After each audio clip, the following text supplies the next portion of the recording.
सबसे पहले देखिए इसमें आप यहीं जहाँ पे लिखा है ना विटामिन की ये तालिका, यानी ये जो बताई हुई है सीक्वेंस, इसमें ऊपर एक बार लिख लीजिए fat soluble.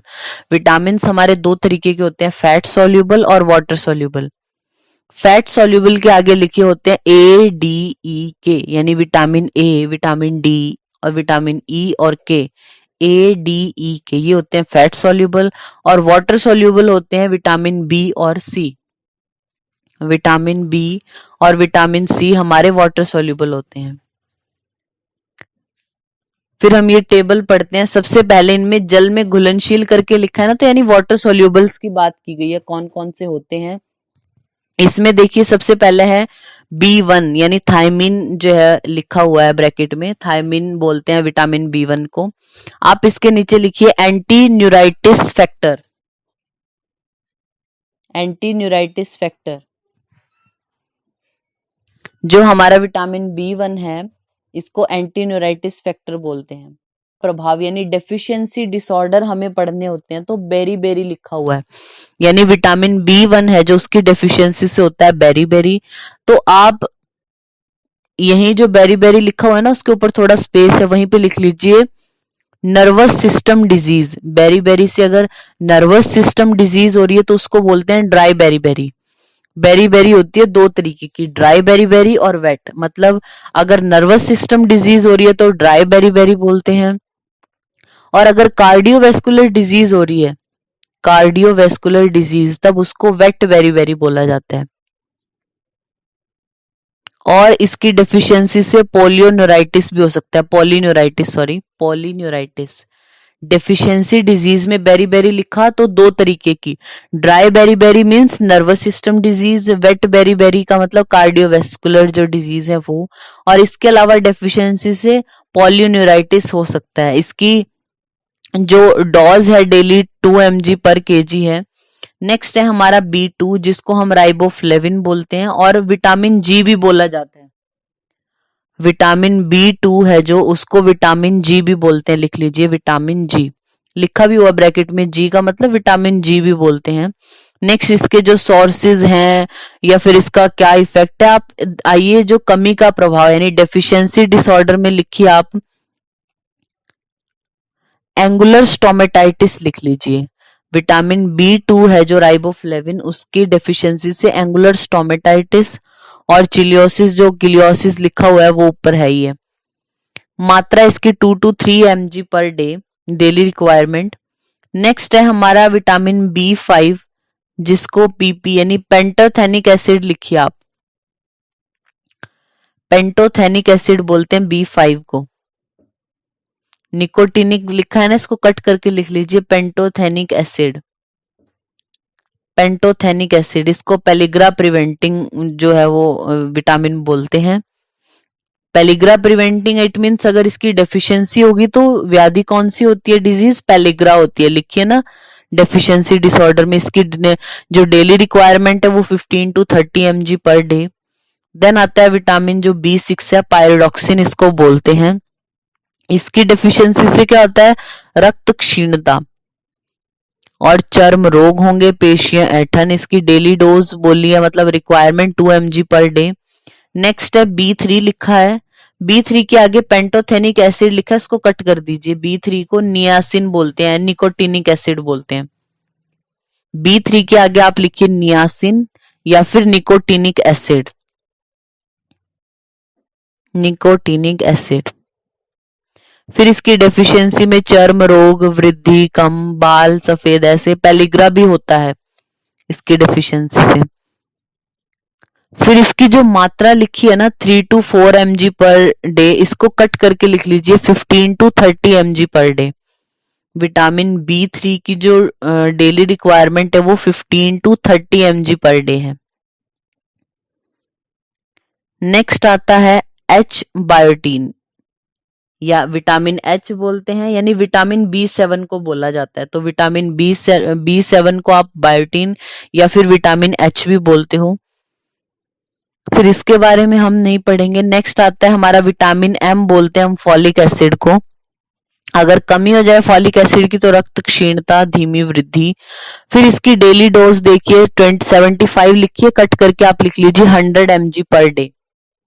Folic acid 100 mg per day daily requirement है। फिर आता है हमारा विटामिन B12 साइनोकोबालामीन, जिसकी कमी से आप लिखिए परनीशियस एनीमिया होता है। विटामिन B12 की डेफिशिएंसी से परनीशियस एनीमिया लिखिए। इसकी डोज है मतलब requirement daily 1 mg per day. Next है हमारा विटामिन सी को बोलते हैं एस्कॉर्बिक एसिड, तो जो भी सिट्रस फ्रूट है उनसे मिलेगा विटामिन सी। इसकी कमी से स्कर्वी रोग लिखा है ना, आप उसके आगे भी लिख लीजिए वीकनेस। विटामिन सी की अगर कमी हो जाती है, स्कर्वी रोग तो है ही इंपॉर्टेंट है, जो लिखिए वीकनेस भी हो सकती है, ब्लीडिंग गम्स होंगे, loose teeth, loose teeth, bleeding gums, weakness और ब्रूजिंग, BRUZING, दांत किटकिटाते हैं ना, जो ब्रूजिंग हो जाती है, तो विटामिन सी की कमी से। नेक्स्ट इसकी जो ये डोज लिखी है 500 mg पर डे, इसके आगे लिख लीजिए डेफिशिएंसी में।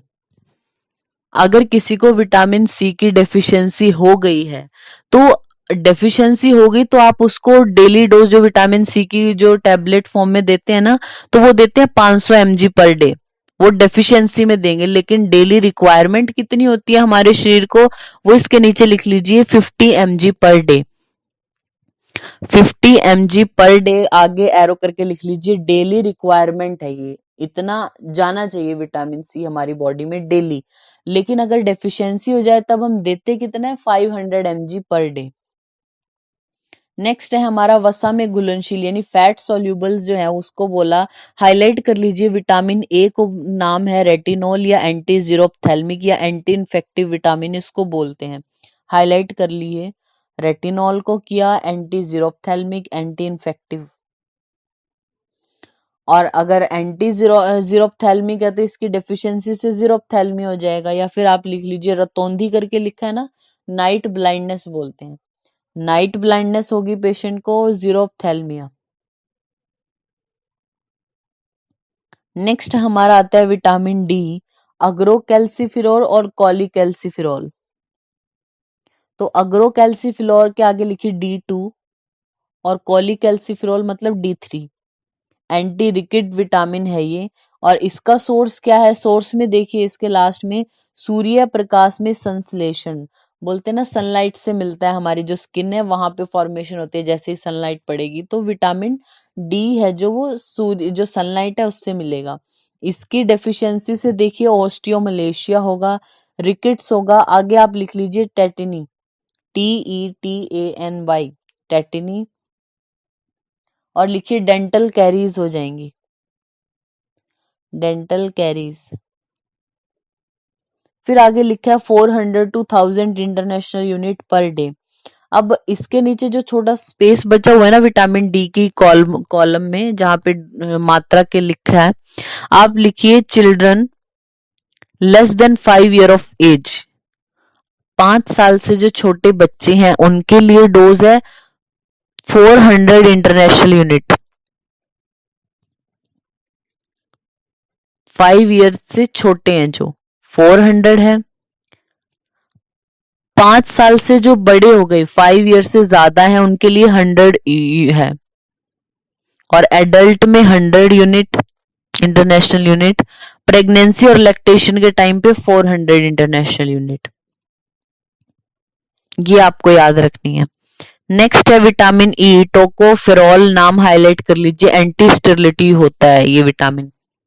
तो टोकोफेरॉल एंटी स्टेरिलिटी, यानी अगर ये कम हो गया तो क्या होगा, स्टेरिलिटी हो जाएगी, इसकी डेफिशिएंसी से स्टेरिलिटी होती है। नेक्स्ट है हमारा विटामिन के, नेफ्थोक्विनोन नाम है, कोएगुलेशन विटामिन बोलते हैं। तो कोएगुलेशन विटामिन है, इसकी डेफिशिएंसी होगी तो क्लॉट नहीं बनता, कोएगुलेशन नहीं होती। तो हाईलाइट कर लीजिए, रक्त का थक्का मीन्स क्लॉट नहीं बनता, ऐसा है।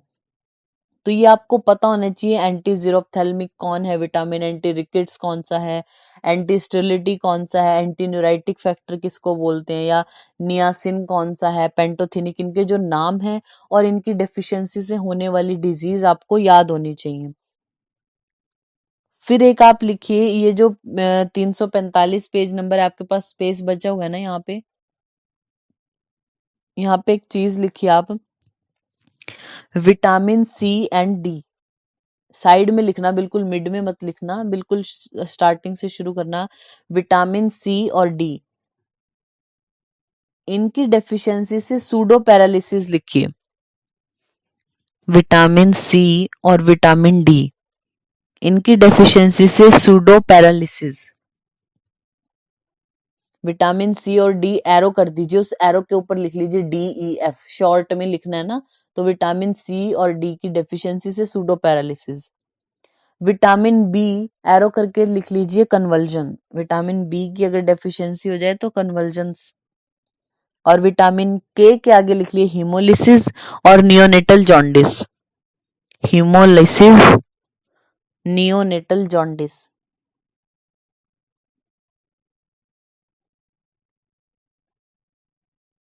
उसके आगे आपके पास स्पेस होगा ना नीचे, उसमें लिखिए एपिडेमियोलॉजिकल ट्रायड। एपिडेमियोलॉजिकल ट्रायड किसको आप बोलते हैं? ट्रायड है तो मतलब तीन चीजें होंगी। तीन चीजें कौन सी हैं? एजेंट, लिखिए agent plus host plus environment. Epidemiological triad कौन है? हमारे एजेंट है, प्लस में होस्ट है, प्लस में इन्वायरमेंट।